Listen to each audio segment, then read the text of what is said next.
Whoa, we're so close. Hey everyone, it's Casual Friday and there's Stranger Things news, D&D news, and a ton of Critical Role news.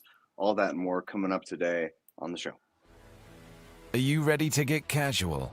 Grab your favorite adult beverage or combustible plant and join us for our roundtable TTRPG discussion. Oh yeah, it's time for Casual Friday. And now, here are your hosts. Oh no! Oh, Where did Jim go? we lost the man in charge. Hey everybody, here's something that you don't get to see on your side of the screen. Jim makes an outline every time, and he changes the title. And they're usually bangers and almost never get mentioned on the show. But for instance, today's is People Say She's Crazy. She's got Casual Friday on the soles of her shoes. So if you are a Paul Simon fan, that just made your day. If you're not, you have no idea what I'm talking about. But I was around in the 80s. Yeah, and if not, you have no idea what you're missing. I mean, Paul Simon, pretty brilliant stuff. Hey there everyone, I'm sorry, I don't know what happened, but I just did. Yeah, I don't know, I can't share my screen. I don't know what's going on. But hey everyone, thanks for tuning in to Casual Friday. I assume these guys said their hellos. I'm Jen, that's Ryan, that's Brad. This is Casual Friday, and I don't know why I can't share my screen.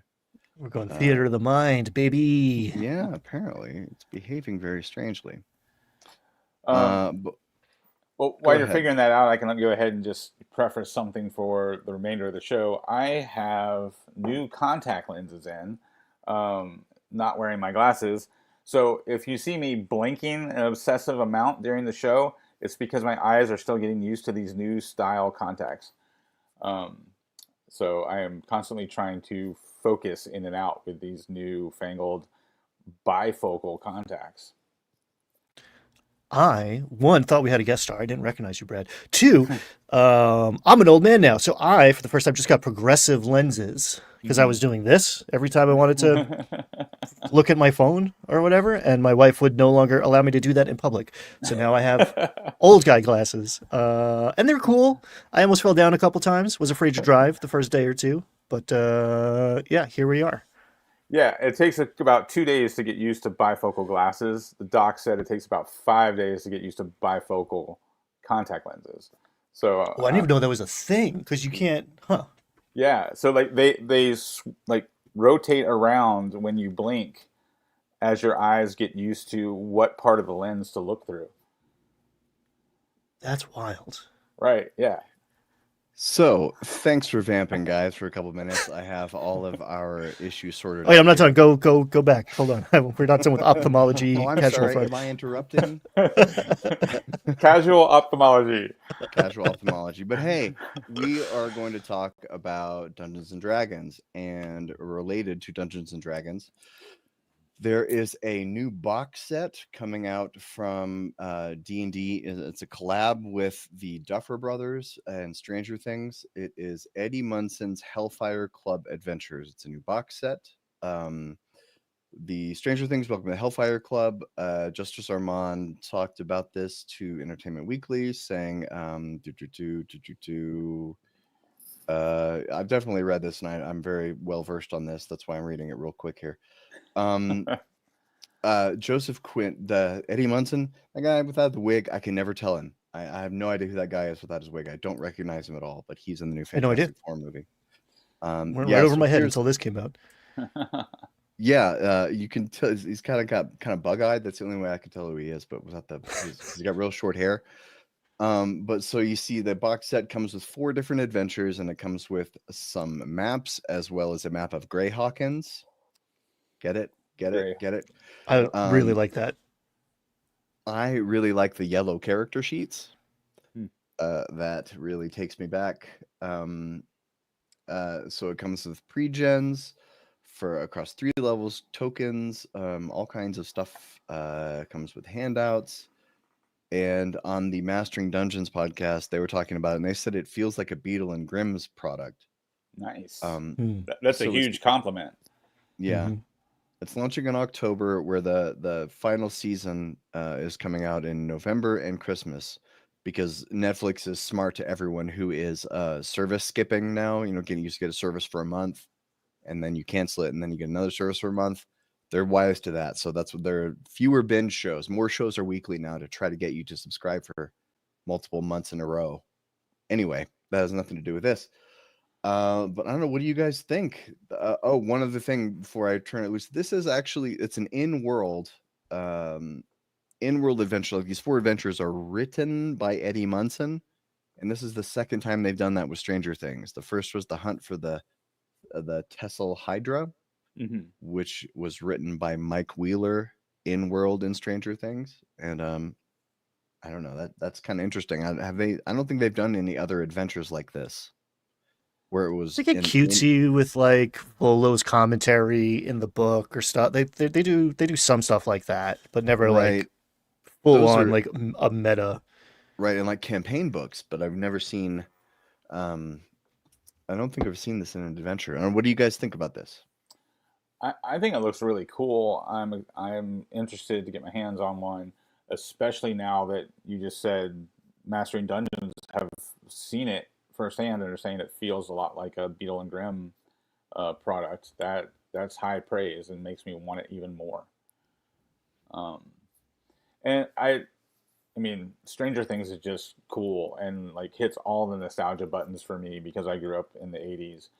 The only way you could make that even more nostalgic for me is if the character sheets had that purple ink on white paper, like from the old Ditto machines.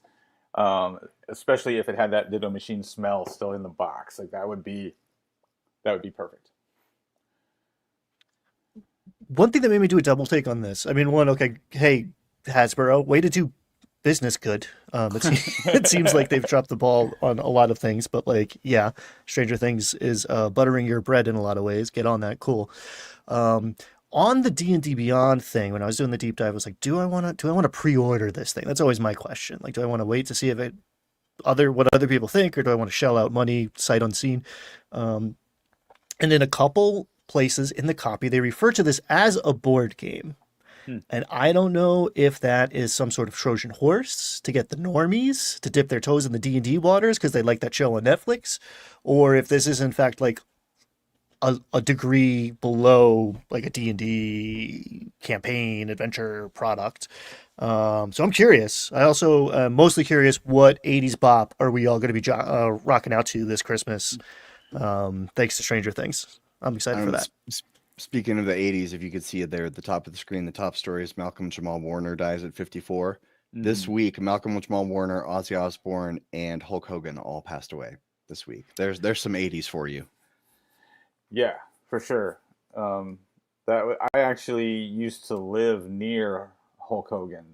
The home that he had down in, I forget, it's a upscale neighborhood right outside of like Largo, Florida, where I worked by then it was in the 90s, but yeah, I would see him around town. He worked out at the gym that was right next to where I worked. So there's all sorts of nostalgia this week, and of course I grew up on Black Sabbath.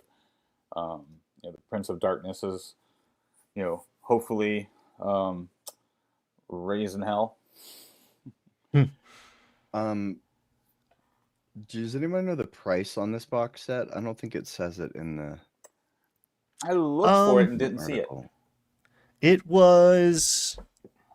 was like 60-ish. I remember expecting it to be like starter set price, although that's a moving target too. I don't know. But I was looking at it like a $30 price point or something, and it's $60 for the ultimate, right? So pre-order the physical, get the PDF or whatever on D&D Beyond. $60 right now. But if you get just the box, what is that? If I order the physical, it's $50. So okay. At least through D&D Beyond. So that's like twice what the old starter sets were. But I think that's comparable to what the new starter set is going to be, right? We just talked about that last week before last. Is it the new starter set in the $50? 50 for the new box set, the new starter set. Yeah.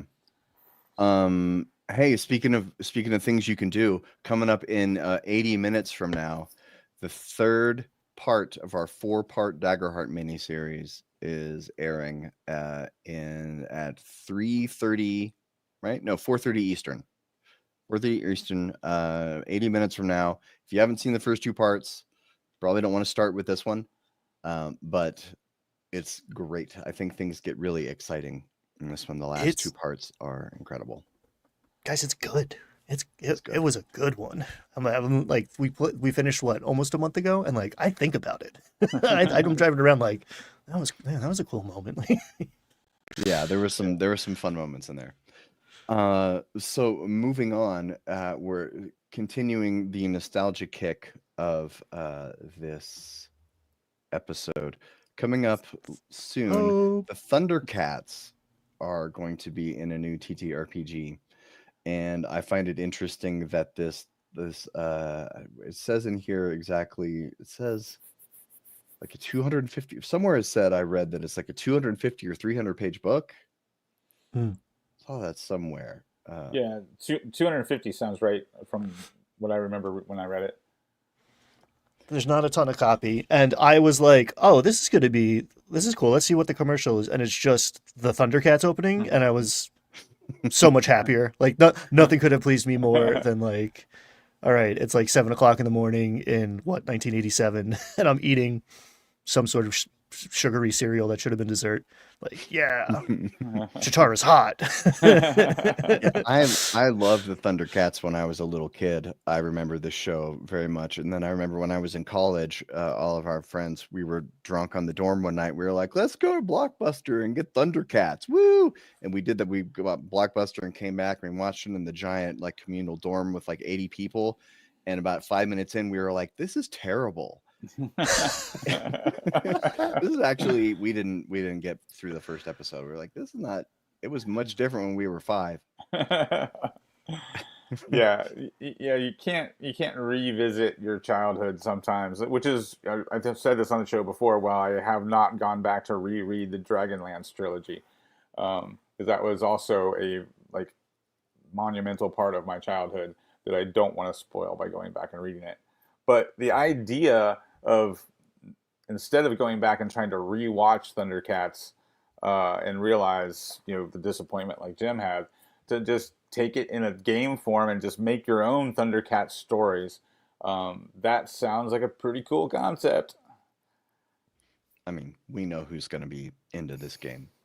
We don't need to say it, but anyway. One other thing too is like all of these nostalgic TV shows have been turned into movies, right? But but Thundercats, and I think it's because you can't do these characters live action and do them justice, right? God, I hope not. After what happened with the Cats movie, right? Exactly. So, so we'll probably never get a Thundercats live action movie. So the closest I think you can get is to play a Thundercats RPG. I'm actually talking myself into buying this thing as we're talking about. I think if the book is really as dense as they say it is, if it is a big thick rule book, you're not going to get someone to play a campaign of this. So this is a one shot kind of thing, and then you'll be mad that you spent a week learning the rules to run it. When the nostalgia quickly fades. It says it's powered by 5e, which is different than saying it's 5e supplement perfectly. So like I don't know, maybe there's a lot on top of those bones. But it also said you can be the mutants. Like you can be Team Mumra, which is interesting. I think an evil campaign. Once you're like, oh, the Thundercats are not nearly as good as I remember them being, you can switch sides. That seems like a feature. The morally gray Thundercats. Interesting. Yeah, and if in any way there's some improvements, as we've seen in 5e variants, right? If there are some improvements to 5e, and maybe this is wishful thinking, right? But if there are those improvements, and it's familiar enough to 5e that it doesn't take you long to learn, and the content is flexible enough that you could use this to do your own kind of post-apocalyptic, you know, anthropomorphized, world, right?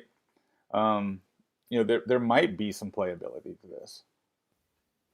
Yeah, I mean, uh, I don't want to crap on the game before it gets here. Who knows? Maybe it has like really cool, brand new, never seen before TTRPG mechanics that are wholly original and are exceedingly fun, which would be the first time that's happened in many, many years. But what I maybe definitely maybe this is the D&D killer we've been waiting for. And 50 years, This we'll is be it. like, you guys play Thundercats? People won't say you play D&D. It'll just be Thundercats. No, what I really do expect out of this is a Wizards and Wordslingers video where Jim tells us all the things we can steal out of the Thundercats game and use in our 5e games. That's the video that I'm pretty sure is going to come out of this. Maybe. I haven't done a Steal These Rules video in a long time. I got tired of people yelling at me in the comments. Well, just play that game. I got tired of hearing that. But I feel like speaking of that misses stuff, the entire premise of it's a construct. Come on, guys! Like what? Yeah. It's like yelling at a restaurant show that they should just cook the food themselves. It's like, well, like, come on, what? Sure. here's something you're Sorry. not tired of hearing about, apparently, and that is Vox Machina, because even before the 4th series has aired, it's been renewed for a 5th and final season, which is great that it's getting a 5th season. Also, it's great that they're going to get to complete the story.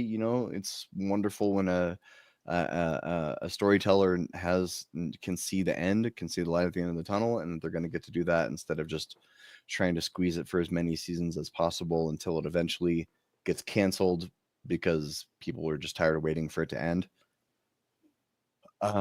So season 4 premieres in 2026, and we also we've got 3 quick news items here about Critical Role. I'm going to go through all of them. Bing, bang, boom. That's number 1.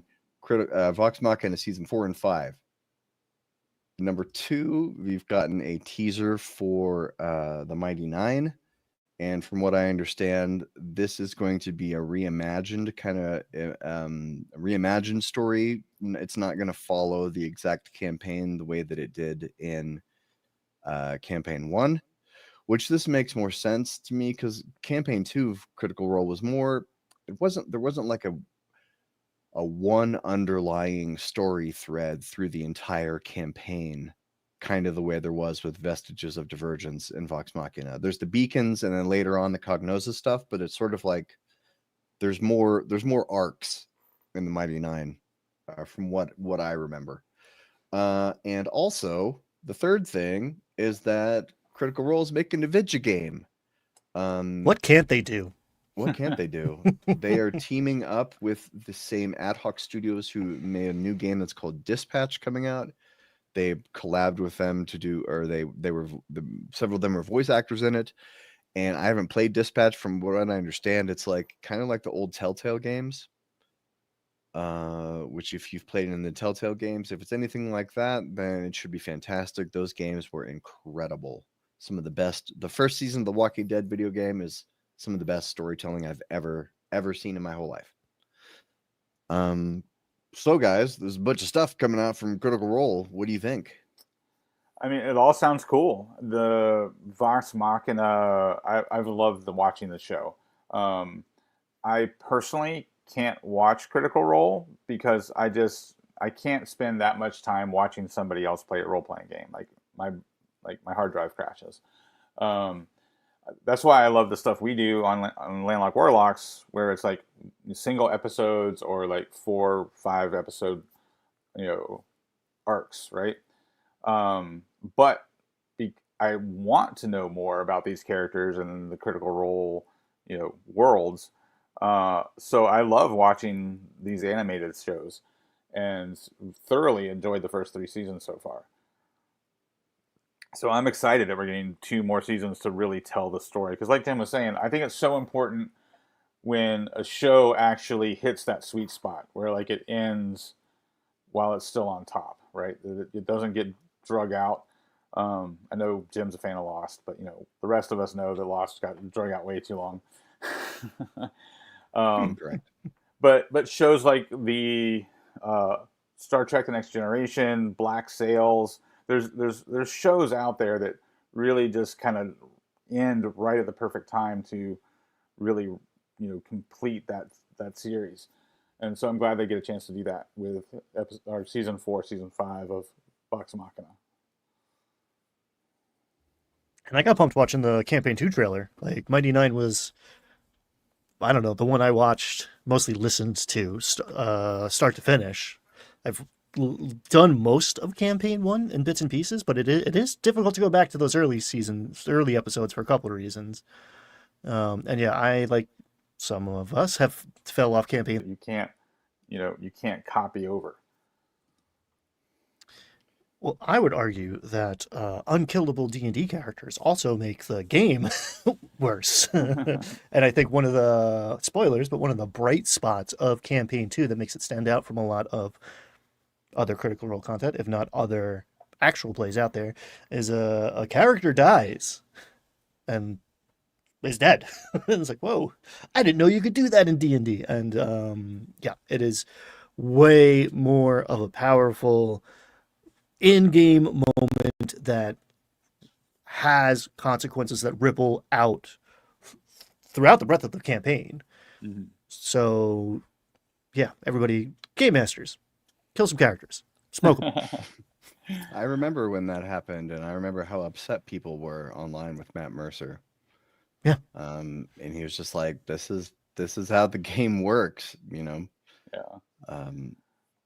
Well, and I think I like the inclusion of the Blaze of Glory mechanic in Daggerheart for that reason, right? Because it incentivizes you to grab that narrative moment where your character sacrifices their life for the greater good or to save the party or whatever. That Blaze of Glory mechanic, it can lead to really cool moments, and and I've stolen that mechanic and put it in my 5e games and my Shadow Dart games. Ever since the original Daggerheart playtest came out, so almost 2 years now, I think I've been using that mechanic, and it leads to just really cool moments in the campaigns. Yeah, I would say if you want a preview of death moves in Daggerheart, if you want to sell you death moves in Daggerheart, watch any of the Age of Umbra episodes.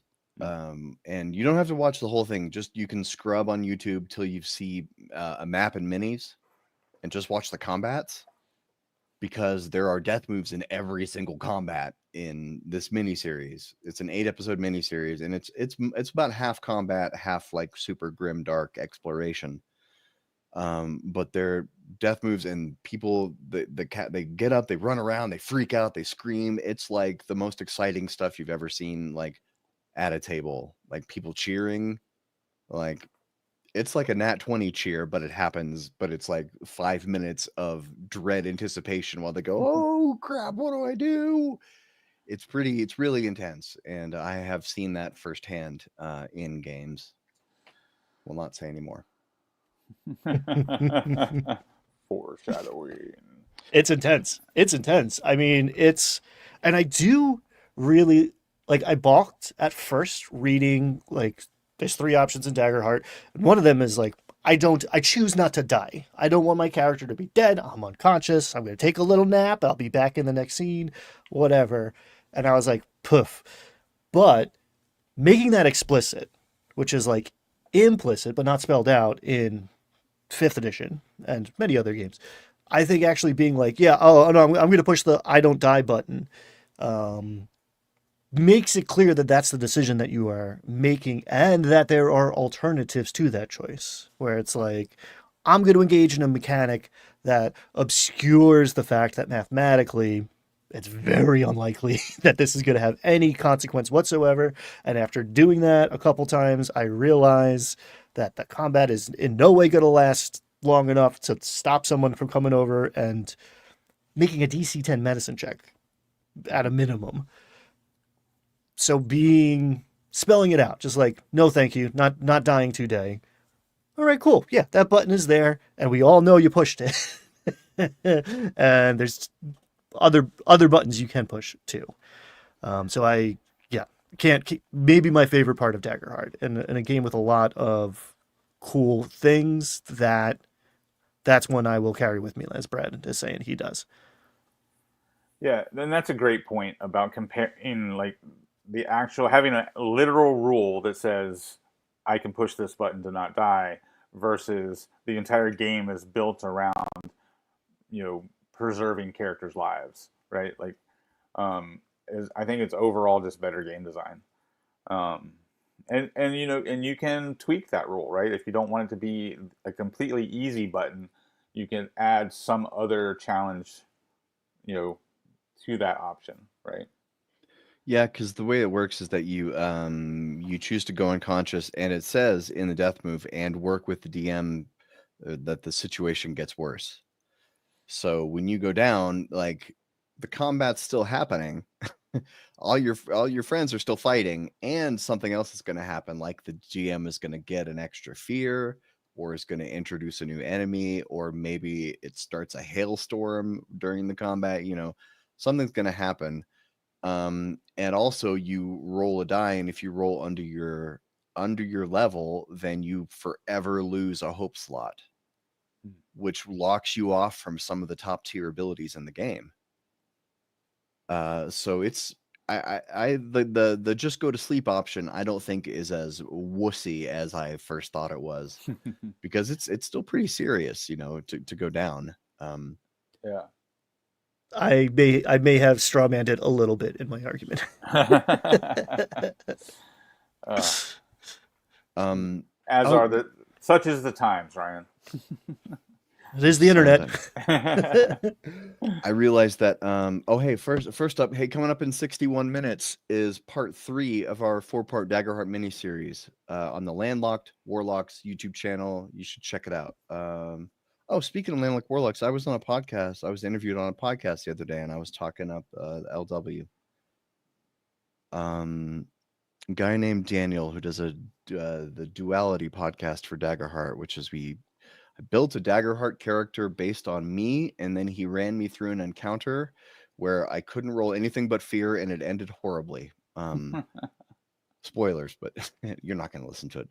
I just a second ago realized that I skipped over the main thing that I wanted to do today. My number one favorite thing that I wanted to do. It's vague on the agenda because I didn't want these guys to know what it is. But I have a D&D horror story, but you're going to want to hear this one. I'm not going to read the title because there's too much spoilers in the title, but let me just open your ears. So I've been playing this homebrew campaign in a sort of Conan the Barbarian setting. Most of my players are barbarians. It's been a blast, but at some point, one of my players said, "It's time to get serious," during a tough encounter, and took off their shirt while screaming in rage. They proceeded to roll a nat 20 to the shock of everyone. Then, one by one, they all got real hyped and started taking off their shirts, screaming. They ended up winning the encounter. It was a funny moment, but ever since then, they have been calling themselves the Beef Brigade and refusing to play with their shirts on. It's really cool that they want to get in character, but I don't really like this. Every time I tell them not to flex or take off their shirts, they get upset. Oh, I cut off the bottom part of it. What did it say? They all start to flex and say, what's the line? Say things like, "You can't handle the beef." I just think, I want to play at this table. I want to play at a beef table. I feel that DM's pain, but come on. I've never played Shirts and Skins D&D. No, that sounds super inappropriate for most tables. Oh, I've read that before, and it's hilarious. It's got to be that's got to be the most fun D&D horror story, right? Yeah, you can't handle the beef. You can't handle the beef. It's great, absolutely great. No notes. I am with Twin Steel in that it does have a little ring of untruth to it for some reason. I find it sus. Well, But beautiful mind control moments. You will let us take our shirts off. I don't know. You know, there's some lines earlier last week. I do a lot of posting on the YouTube community, and I put up a post that was like a meme of Homer Simpson, and it was about allowing romance at tables. And I gotta say, people like I usually get a lot of likes and very few comments on those posts. That one had a ton of comments because people have opinions about romance and TTRPGs. That would be there's fertile ground there. I think we could discuss on the show. You gotta be in the right place with the right people. Set and setting, folks. That's what it comes down to. One of my session 0 is a hot button phrase.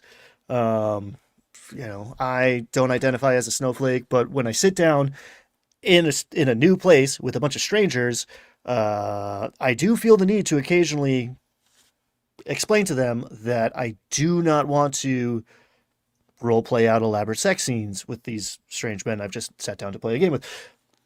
And that just clears things up. And if someone has a very strong response to that, I know I probably don't want to spend the next 4 hours with them. So, yeah. But in a setting like your own house, in the basement, the dining room table, with people you know and love and have established trust and relationships with, then like, hey, yeah, cool. Go for it. I find a lot of the internet conversation fails to acknowledge that those are different things. And I don't know why. Yeah, I think romance can be done well in a game. Like if you're playing with people who you're comfortable with, and you have a decent sense of like when to pull the curtain, right? I've played a lot of D&D over the years, and I've definitely had romances happen, and I've never had any real issue when I pull the curtain as a DM with everybody being like, okay, we get it. That's as far as we're going to go. And we all can just imagine, the rest of that scene, right? I don't understand why it's difficult for people to be able to do that. I don't know. Crusade Games, good on you for speaking up for yourself, and also I'm glad that the DM sounds like the DM took it well. Just decided to put their attention on somebody else. But that's the kind of thing that destroys groups. So it sounds like it didn't with yours, so that's good. Yeah, Crusade Games and I we used to play together when we lived in the same city, and we've played in games together where there were players who tried to romance NPCs, not like seduce the guard to get past them, but actually like I want a reoccurring romantic storyline for my character with this NPC, and those things played out well. Yeah, just depends on what your table wants and what everyone is cool with. All right, so we are really cooking. We are now to the part of the show that we call the catch up, which where first we tell you to go subscribe to the Landlocked Warlocks because it's a good YouTube channel. They post good stuff there that they as us. There's this show, actual plays, and other stuff that appears there. We more in the future, maybe. If they invent more hours in the day, we'll see about it.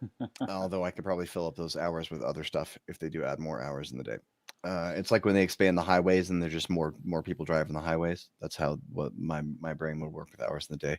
But anyway, Ryan, what you got going on? I hate you guys. I don't know. We kind of brushed over that. But this is potentially my last episode with the Landlocked Warlocks. I'm not going to be here next week. Or maybe ever again. I don't know. This is my heel turn era. Hulk Hogan dying kind of stepped on that whole narrative, but here we are. Had a really cool talk with Zarek, the one of the creators of Indomitables, a super TTRPG, superhero TTRPG that is dope, and you should definitely check out, 1, our conversation, and 2, that game, because it takes all of the things I was just complaining about in 5e and leans into them and acknowledges that they're the point, and Very cool character creation and customizing powers and such. We do a little character creation and learned a lot about his game in the process. So yeah, that was a good one, and actually came out twice because I screwed up the cut the first time, and I've been traveling, which so it makes it very hard to edit and render videos when you're not seated at this desk. So that's me. Brad, what you got going on? We've currently been playing Shadow Dark and playing in pulp mode. Are you guys familiar with pulp mode at all? It's ringing. I've read about it, but it's been a long time. Tell me. Yeah. So Shadow Dark has the luck token thing, right? Which is like their version of inspiration. With pulp mode, you start with more luck tokens at the beginning of the game, and you can use your luck tokens for more things, like to be able to. So instead of just like re-roll the die, you can make the game master re-roll a die. You can take an extra action during your turn. You can use your luck token to help another character at the table. So there's multiple options on how you spend your luck tokens, and it does make Shadow Dark a little less deadly, right? But it has created some really cool moments. Like the game we just played last night, one of the players had this really cool stunt they wanted to do. They had magic boots, and they leaped towards the goblin that was riding on a warg, and they wanted to shoot the goblin with their crossbow and kill the goblin, have them fall off, and then land on the warg in the saddle that the goblin was sitting on. And they they made their first roll, but they only rolled a 2 on their damage die. So they spent a luck token to re-roll their damage die and got 5, which was enough to kill the goblin. And then they were able to make their other rolls and make that whole crazy scene happen. So it leads to some pretty cinematic moments without needing all of the extra stuff that 5e has, right? You don't need multi-attack. You don't need bonus actions. You don't need all that extra stuff. This one simple, pulp mode luck token mechanic or set of mechanics makes the game more action-packed and more cinematic without the need for all the extraneous rules that come with like 5th edition or Pathfinder and that sort of stuff. It's been really fun. And me, what do I got going on? Well, I'm sitting here doing the show. I don't know if I'm gonna have video this Sunday or not. It kind of depends on some things tomorrow. I'm hopefully gonna do a video about Age of Umbra, but I haven't watched the final episode yet. So there's a lot of ifs going on there. So we're telling Professor DM bringing a Deathbringer team with Kelsey Shadow expansion. Is that a hypothetical or is that happening? I don't know about this. Yeah, I like it on the face of it. Oh, I think I did hear that Professor DM was publishing a supplement or a new edition of Deathbringer that was compatible with Shadow Dark. Gotcha. I know he's got the new Deathbringer Kickstarter that's started soon, or if not already started. And yes, Roll for Combat is publishing a Shadow Dark expansion. They've got a Kickstarter going on for that as well. But yeah, so I don't know any details about how compatible the new Deathbringer is with Shadow Dark, but if it is, that's a pretty brilliant move on Professor DM's part. One, because he and Kelsey are friends, and he's friends with Glicker and all that sort of stuff. But also because that detaches Deathbringer from 5th edition, right? Deathbringer was basically a streamlined version of 5e, which Shadow Dark also is. So publishing the new Deathbringer, if he is doing this, is pretty smart. Publishing the new Deathbringer game under the Shadow Dark license would actually make a lot of sense, right? Mm-hmm. Instead of publishing it under 5e's Creative Commons or 5e's OGL, right? Because Professor's whole brand is getting away from WotC. So, connecting his game to Shadow Dark instead of 5e, it's on brand. He's collaborating with people that he already enjoys working with. Yeah, that all makes sense to me. So now I have to Nice. go. Now I have to go look that up. Yeah, I've heard about Deathbringer many, many times and never actually played it or looked into it further than just Professor DM's videos.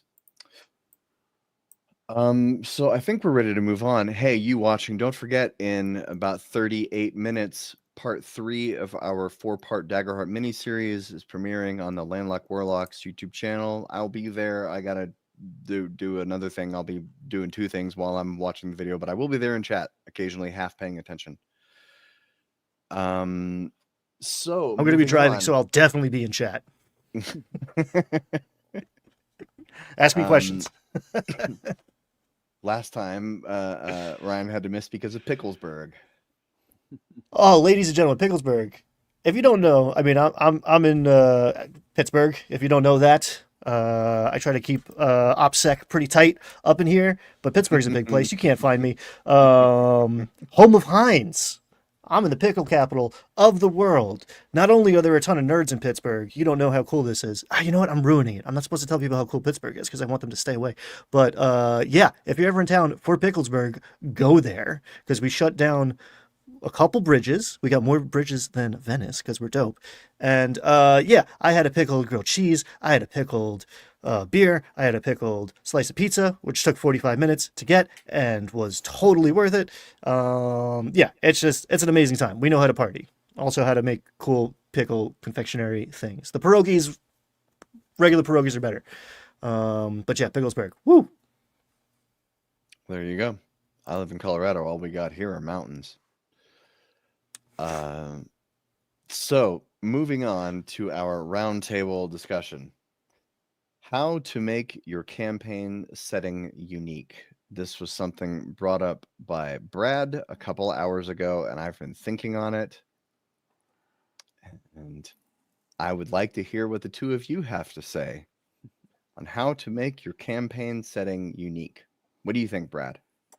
Real quick, I just pulled it up and was trying to find more details on the collab between Professor DM's Deathbringer and Shadowdark, and that does seem to be the case.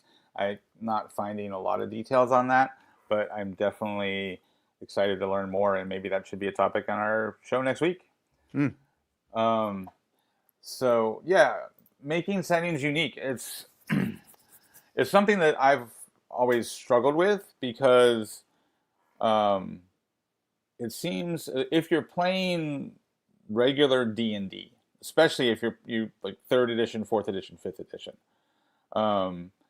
there's so much kitchen sink fantasy built into the game. There's so many races, species, ancestries, whatever you want to call them, that you kind of feel obligated to include. And I find it hard if you want to include everything that is in D&D in your campaign setting. It's hard to not end up with a generic fantasy setting. So I think there's some challenge there to try to, when you're trying to create a unique setting, do you trim the fat, right? Do you change the game, or do you like, I don't like hobbits, so we're not doing halflings, right? Or dragonborn aren't a thing in my world, so you can kind of trim the fat, or you can add more to it. And if you add more to it, does that mean you add more mechanics, right? And you're playing D&D or Pathfinder, you already got a lot of mechanics to work with. Now I'm currently building my home campaign setting for Shadowdark, and that's what's been on my mind is, and it seems like it's going to be an easier task to build a home setting for Shadowdark than my previous experiences building homebrew settings for 3rd edition and 5th edition.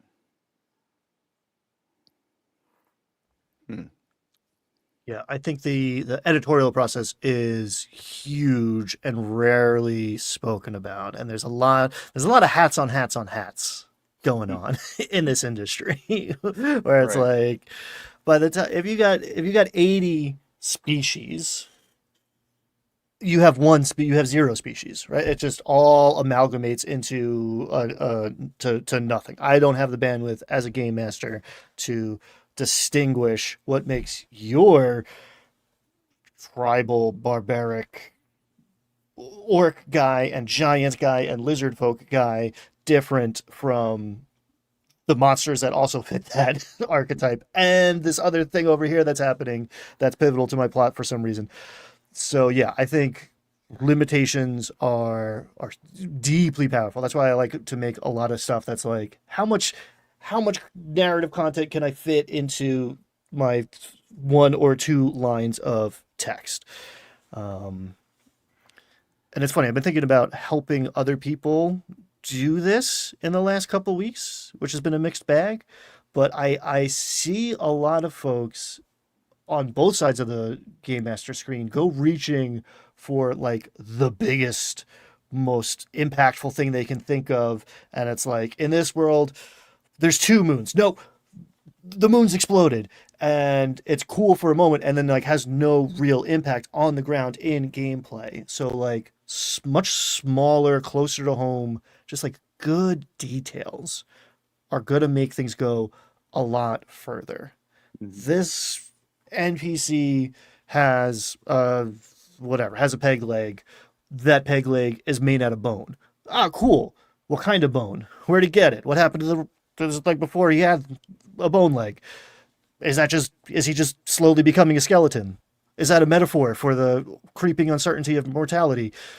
you, you know, the down to earth stuff is going to get you way more impact than really swinging for the fences each time, in my humble opinion. Like first episode of the Daggerheart campaign, it became clear immediately to us because I mean we're looking for detail to a degree too. But the first NPC that we spoke to was like, "Happy roads." Was that the phrase? Easy roads. Easy roads. And I was like, oh, damn, that is a thing that happens in this small town here. And I am now so much deeper down. And there was a lot of cool, like the city hall was made out of a titanic breastplate that was suffused with magic. And that was pretty dope. But Easy Roads was like, oh, that's a thing that my character can interact with right now. It's not a mystery that's going to take a campaign to solve. It's like, oh, okay, cool. Like, here is the little bit of flavor that makes this feel like a home cooked meal. And it's not the gold foil on top that makes it pretend to be from $1,000 restaurant. It's like, oh, this is good, genuine home cooking right here. Go ahead, Brad. So just my thoughts on what you can do. These are things I've done in the past. One is to do like what Ryan just described and add nuance, right? Like vernacular for different regions. Or like, in Jim's world, there's these like bones and weapons and armor of these dead titans that kind of litter the world. That adds a unique flavor to Jim's setting, right? Doing things like that. And I don't know how much you do mechanically with that, Jim, in your homebrew world. There are like I know in your homebrew world there's like magic connected to those those fragments of the titans that are scattered across your world. Do you do a lot mechanically with that? Sort of.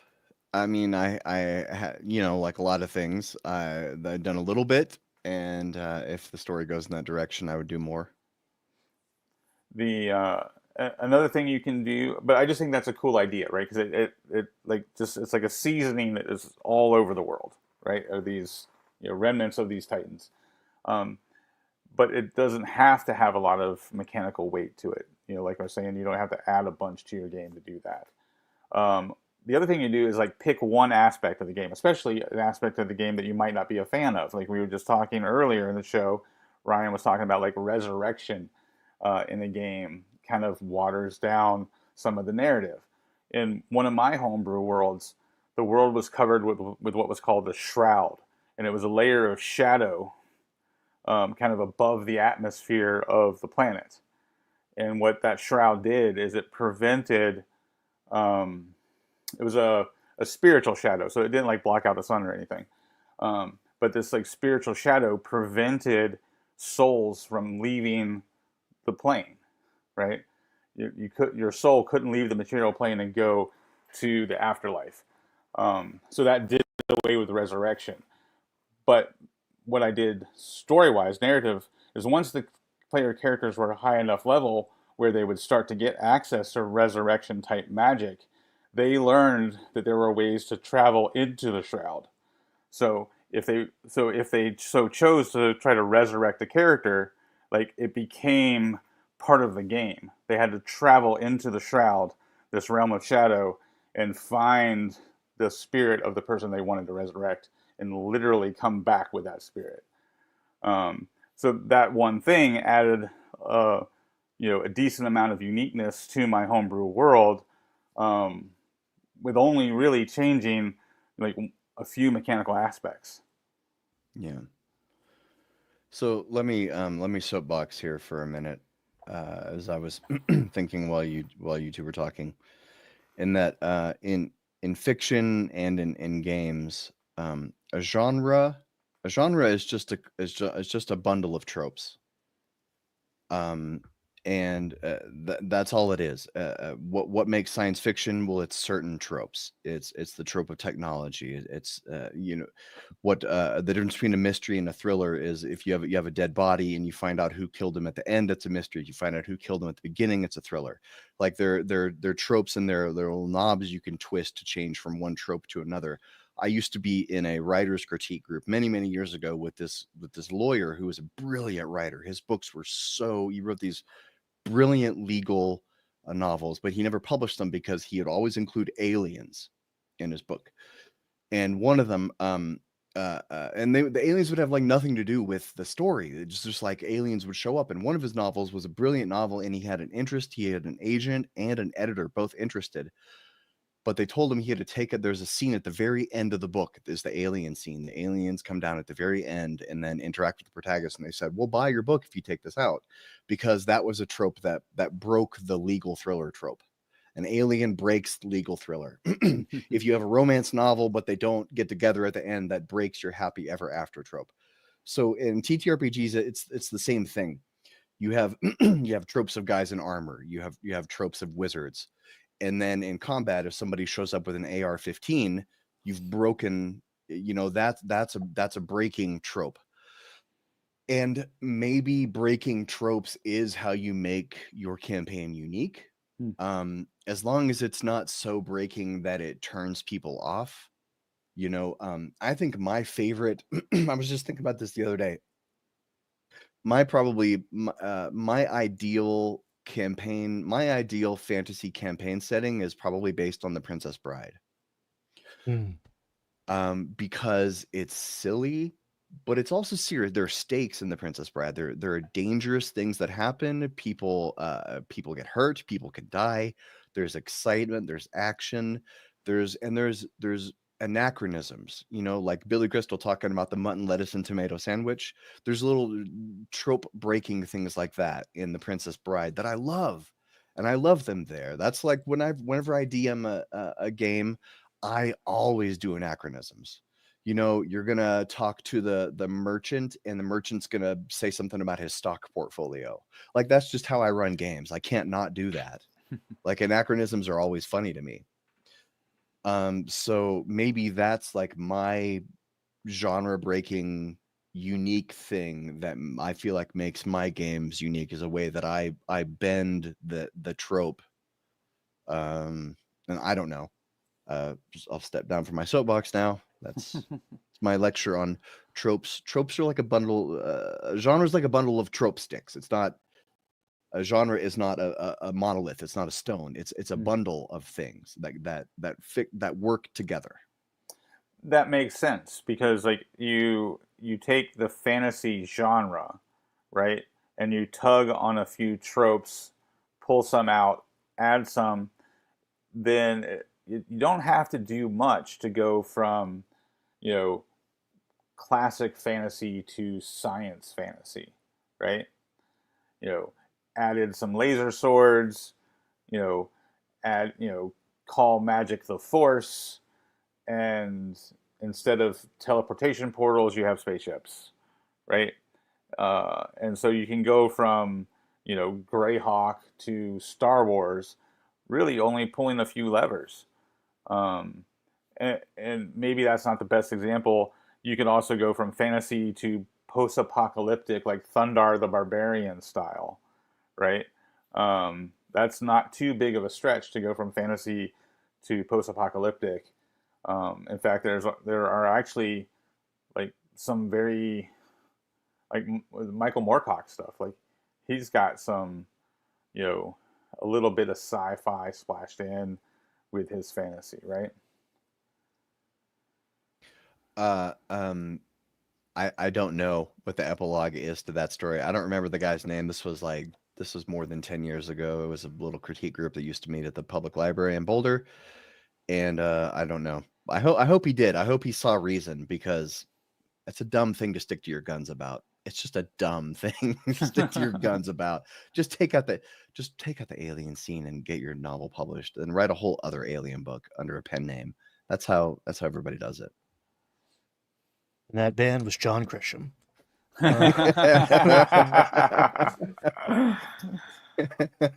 As the guy who was just yelling about limitations sparking creativity, I think the best part about rules is understanding them well enough to break them. And I think a lot of people rush that process. And like one, I have come to learn and love Jim's ability to insert completely inappropriate genre bending elements to his world building and his PCs and whatever else, and just like, yeah, I'm a janitor at this magical college and I am working on my freestyle EP right now, but my MC's a jerk. Like, incredible. I love a good. It's never the first scene or the first month stretch arc of a campaign, but like when appropriate, the NPC who is metagaming, the person who's breaking the fourth wall and like knows entirely too much about the characters, and maybe there's some sort of like divinatory wizard, or maybe it's just a Mary Sue character for the game master, and I'm not even going to tell you which it is at any given point. I love that, where it's just like, wow, you're gonna trust. I did it last night. The first time someone's nice to you, you're going along with this guy.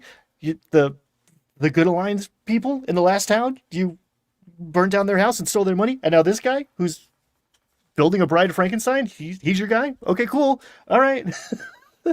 seems weird, guys. You can break the rules when you know them and have established them. If you open by doing that, if you open with the punchline, the joke doesn't hit the same way. You gotta do the setup first. You have to establish a ground, and then if you're very clever and nuanced, you can tweak the tropes and the genre in a way that's like, oh, this dungeon we were exploring in the mountains has actually been an alien spaceship the whole time. It's just we didn't know that, and now we do, and we're actually in a different genre than we thought. That's cool. Do that, or just run that. Yeah, I played in a game where like all the dungeons were mostly made out of metal, and there was a lot of like gears and piping, and it would at first kind of seemed like old broken steampunk stuff. And throughout the course of the campaign, we realized that this was actually a post-apocalyptic setting. And then once we started figuring that out, the DM broke out the local world map, and it was like a fantasy version of the state of North Carolina. And it was so we were playing in our own region, right? But we were playing it in this post-apocalyptic setting that was so post-apocalyptic it played like fantasy until you dug deep enough into the ruins. Steampunk is a great example of how new genres are born. where you take a certain number of tropes from one thing and a certain number of tropes from another thing and smush them together. And if they cohabitate, then it does really well. Like Flintlock fantasy is it, or what in TTRPGs, Weird West is what they call it in tabletop games. But Flintlock fantasy is westerns and magic smushed together, and then you have gunslingers casting spells on their 6 shooters, and that works because those are two things that people like. Now there has to be, that doesn't mean that, now the way the companies think is that everyone who likes fantasy plus everyone who likes westerns will like all of these things, but that's not how it works. It's only people who like both things like that thing. That's how it works. But that's how genres are born. That's how that, there's, I don't think there are new tropes. there are a certain number of tropes that exist. There are a finite number of them out there, and like the 12 music notes, there's a finite number of combinations. They have not all been discovered. Post-apocalyptic Flintlock fantasy romance is probably a genre that doesn't exist, but you can tell based on the words that I said. It's like a German word where you just smush a bunch of things together. It's just a bunch of different genres, and you already know which tropes from those genres are going to get smushed together, right? Just when I just say the words. I don't even remember what the original topic was now. I feel like we've gone on a long walk. Well, I mean, we're talking about how to make your fantasy world unique, right? And and so I think there's a lot of ways to do it. I think the best advice I can give is don't feel too much pressure to go way unique, right? A lot of times people struggle with like, I need to build this very unique world so it really stands out as my own, and that's almost a fool's errand. It's a very big task, and it's hard to stick that landing. I think making a few simple but impactful choices to make your homebrew setting unique goes a long way. And I think that's probably the best advice I could give on the topic. To kind of build off of that, what Jim said earlier in answer to Brad's question, I think is a great demonstration of how to do this. Where Brad was like, okay, there are these Titan pieces shot through with Sylvain. There's this magical source. Is that like pivotal to your world building? And Jim's answer is like, nope. Well, no one's ever really like done it yet. So sure, if the players pursue that course of action, if that becomes relevant to the story, then I'm going to develop it more. And I'm sure there's ideas there about what that looks like. But what there isn't is a binder full of details about something the players are going to never interact with that inevitably comes at the cost of the game they're going to play. And if you like writing binders of stuff, cool. No hate. I got them. We can go talk about it in the restaurant where Jim and his lawyer friend hang out. But it's not going to help you, and it may actually hurt you when it comes time to create an interesting world for your players to explore. So what they show interest in is the stuff you lean into more. And that little detail could be, the bait on the hook to get them involved. But until they're on the line, you don't want to invest all this energy into stuff that they're not going to the moon. They're not going to the moon. So don't invest all of your energy and then have a very boring starter town because that's less exciting to you. Like, make the starting town interesting by a couple little details, and that's going to get you there much faster. They're not going to meet your elves on the moon until they're 14th level, so don't start there. Sandal and Sorcery, this is like Sandal's like Roman era. I've heard this phrase before, but I can't remember what Sandal and Sorcery is. Just being like Conan, like it's kind of like low tech, low magic, but like okay, magic kills people, including the user occasionally. That's my interpretation. Mage Powder, hearing some good genre mashup words in the chat. Mage Powder. I like Gaslamp Fantasy too. That's a good one. That's like Jack the Ripper era, but like Victorian Regency era with fantasy. Gaslamp Fantasy. That's also, there's some good books out there in that genre. Like the Penny Dreadful TV show. Yeah, that would be Gaslamp Fantasy. Yeah.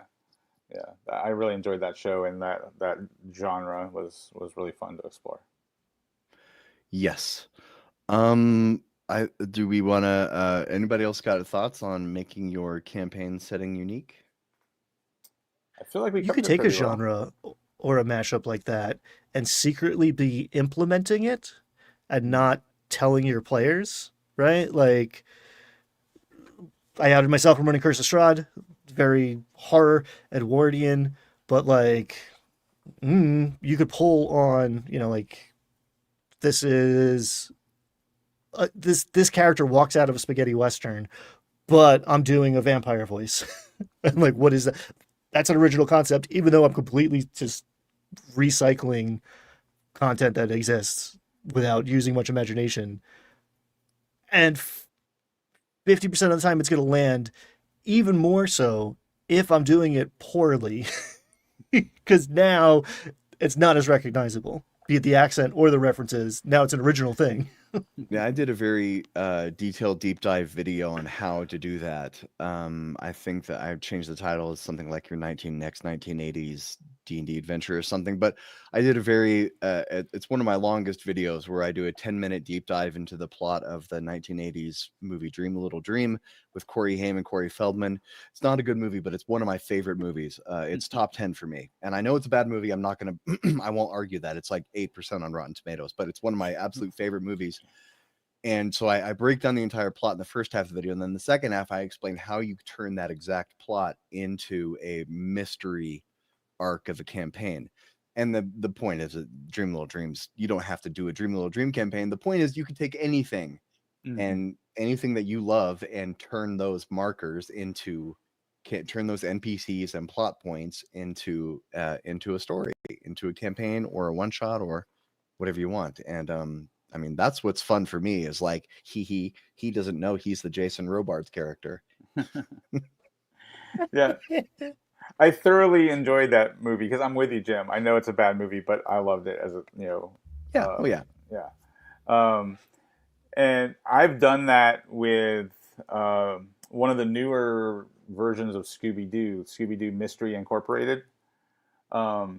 It's one of the few Scooby Doo's where there's an ongoing narrative through the show. So it's not, there's still all those Scooby Doo-ish stuff, right? Every episode, but there's actually an underlying narrative that runs like through the seasons of the show. And there's a lot of good ideas in that cartoon to mine. I watched that show when it first came out with one of my kids who was really into it, and so we watched it together. Kind of bonding moment for the two of us. And while we were watching it, I was also running D&D, so I was just mining this kids show for ideas for my D&D campaign. I said a great crossover idea. Somebody write this down. A Daggerheart Beast Feast mini campaign, like their Delicious and Dungeon campaign, with set in the Bluey world. So Beast Feast with Bluey characters. So they can't be killing goblins. It's got to be, I don't know, something. But Bluey character. So Bluey's set in the world of Bluey. But Bluey's family are the heroes, not the food. Right? Okay, cool. I'm in. You'll get pre-gens for Scout, for Bluey, for all of them. Double crit fail. Yeah. We're talking about our next Landlocked Warlocks product. We're gonna be collaborating with the creators of Bluey to make a Daggerheart campaign for him. I kind of feel like this one, it's all been a weird time, but those are my favorite episodes. So I think what it comes down to is just steal stuff. And if you can find some weird, obscure thing to steal, no one will know you're stealing. Right. Yeah, and what Brad was saying before about you don't have to be the most unique in the world. It's fine to meet in a tavern for new players. Experienced players don't want to meet in a tavern, but if they're brand new players, you don't have to throw them into combat to make it exciting. They don't know what they're doing. It's fine. Have them sit down at a tavern where no one is trying to shoot them with an arrow, so they can introduce their characters and order something. Like, I think that's a fantastic thing for a brand new player to do, is just put a server in front of them and say, what would you like to drink? And they say, I want a beer. Boom, you just role played, buddy. You did it. Right. Yeah, no, I think that's a great point. Did you have more on that thought before I take us? No, go ahead. like I said, I think that's a great point. Another thing I've done with experienced players is you go ahead and do all the cliche tavern stuff to introduce the characters, and then something literally happens to the entire tavern. Um, I had a tavern that was built on the top of a waterfall, and you do all the basic stuff, right? They order their food, they role play a little bit, they get to know each other, and then these two mages start a battle um, in the tavern, and next thing you know, the tavern is falling over the edge of the waterfall and crashing down into the river, and now we're into an elaborate like survival scene, right? There you go. So you can always start in a tavern and then just add something weird that makes that tavern unique. Just a little twist on a recognizable trope, because here's another I got to get back on my soapbox for a second. People say they want something different. People say they want something original and different and unique, and that's not true. That's what people think they want. What people want is a recognizable trope altered just a little bit in a way that they haven't seen too many times before. Right, because the recognizable trope keeps them in their comfort zone, right? So they're not stretching too hard, but that little twist that you add makes it feel different, right? Like, have you ever watched the Cinema Sins? Is a YouTube channel where they take a movie trailer and they list all the sins, which is just a list of tropes to be like another chosen one. Like, that's why people like this stuff, is because of those tropes. Like, listing the tropes aren't sins. If you read a book or played a game or saw a movie that had nothing recognizable in it, you would hate it. And whenever stuff like that happens, people hate it, even though they think that's what they want. Anyway, back down off my soapbox. Go read Joseph Campbell. 300 Marvel movies, yeah. Or Carl Jung. Yeah. It's in you already. You're not Right. getting away from it. Archetypes are real. Yes, there's 300 Marvel movies, and the really good ones do something a little bit different. They just do something just a little bit different than the other ones, and that's what makes them really good. Mm-hmm. Yeah, like the first Black Panther movie did the villain really well, right? But otherwise, it hits all the beats of all the other Marvel movies, right? Yeah. And you could go down the list of the good ones and pick out the one thing that they did a little bit different. Yeah. To your point, real quick, Jim, about like, if something is totally unique. I'm currently reading the graphic novel called Tongues, and I'm struggling to get through it because it is so weird and so different. I really want to get through it because the artwork in it is bizarrely beautiful. And I'm really hoping they stick the landing at the end, because it's a thick one, and if it ends badly, I'm going to be mad, because it's a hard read because it's so weird. There's nothing in it that's really recognizable, and every chapter I'm like, where the hell are we now? So I hope they tie a bow on this thing, or I'm going to be ticked at the person who recommended it. Well, Tongues, it sounds gross. Moving on, we've got one more thing to get to, and then we want to have everyone a little break, because in 15 minutes, part 3 of our 4-part Daggerheart miniseries is airing on the Landluck Warlocks YouTube channel. But so coming up, the Forgotten Realms Heroes of Faerun and Forgotten Realms Adventures in Faerun. They have just shown the covers to these, and this one, you see, I don't know who this is, but you've got Karlach, you've got Minsk and Boo, and I don't know who this is. Maybe Jarlaxle Benray from, I don't know who that is. I'm pretty sure it's Jarlaxle. Yeah, that's who it is. That's the only non-Drizzt drow I know, and that ain't Drizzt. And then here's the other one. This is from the PHB art, I think, isn't it? Or maybe this art just looks really recognizable. But you can see they have they're using that different font that they used on the Dragon Anthology book. But I just want to say that I think putting Karlach and Minsk and Boo, Minsk and Boo is an old character, but Karlach is as far as I know, brand new character from Baldur's Gate 3, and this is what they should do instead of Presto and Venger and Dungeon Master. They should have current mascots instead of 40-year-old mascots from a problematic cartoon that everyone knows about, but no one under the age of 30 has seen. And you wouldn't like it if you did, Gen Z. If you watched it, you would find it problematic and you would not enjoy it.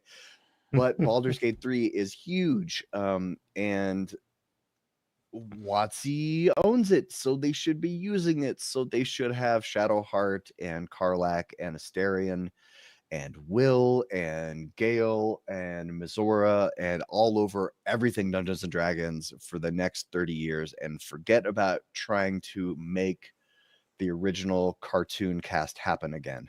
Mm-hmm. I agree. My only criticism of these covers is that it's just the very modern digital art that's like it's a little too slick for me. It it lacks, I don't know, like it lacks a certain amount of gravitas because it's the digital, a lot like digital art that's not done really well for me kind of breaks immersion because it's just if these images just feel too clean and crisp. I don't know if that makes sense to you guys at all. No, sure. I'm with you. I don't really have the vocabulary to like. I'm not the art critic, but this feels like a video game that I don't want to play, or like, and maybe it's BG3, but like it feels like a phone game. This feels like an advertisement for a phone game. That is just my subjective experience of this. Is like, and I'm kind of already like prepared to skip these Forgotten Realms books. Been there, done that, know it well. Don't need subclass options. Don't need, I don't know, a paragraph on a city my players are never going to visit. But yeah, I don't know. I'm not excited about this. These. Yeah, I have Sword Coast Adventures Guide, and I would be very impressed if it's more than 25% new content compared to Sword Coast Adventures Guide, because the Sword Coast Adventures Guide was already just material from Storm King's Thunder. Those books were basically almost if you had Storm King's Thunder, you didn't need Sword Coast Adventures Guide because it was all the same stuff. And so I'm just kind of curious to do a side-by-side comparison to see how much they lifted directly. But this stuff like this makes me not want to run adventures in Faerun. Makes me not want to run Sword Coast because I don't like the idea of a player knowing more about the campaign world than I do. Because I have this amazing ability as a dungeon master to make crap up in the blank spots. If I don't know it, I'll just make it up, and then that's true. But if a player knows something that I don't know, then I can't just make it up. Or if I do, then they're going to feel a little disappointed because they're going to be like, oh, but I read in that book, it said this, and I paid $30 for that book. Right. So yeah, if you assume the blank spot exists for you to put your own content in, and then the player is well versed in the world, and they're like, wait a second, that's not a blank spot. That doesn't fit here, right? No, actually, the spell plague happened in 1492 DR. Be like, oh, okay, Jeremy, thanks. Yeah, okay, Jeremy, you're right. Oh, that Jeremy guy. Not that guy. All right, so go ahead. Hey, are we gonna get tweaked about Daggerheart rules now? Is that something that we're afraid of? I'm not going to say looking forward to, ironically, even because it hurts my soul. Is he going to be tweeting Daggerheart rule fixes next? Is that coming? Crawford? Yeah. Is Crawford taking over the terminally online answering question for pet ants? But in a way that makes me upset at my table. Well, it says here. He said here. He answered it both ways in the same 300 characters. That's not canon. Get out of here. I hope not, because I don't want Daggerheart to become that kind of game. I see people fighting about quibbling over rules on Reddit, and I'm like, oh, let's not do this. Yeah. Let's not turn Daggerheart into that, where we have these extremely complicated branching pathways of this is how these people online say you have to play it and interpret it this way. Don't do that. It's not 5e. Let's not make it another 5e by over-rulifying it.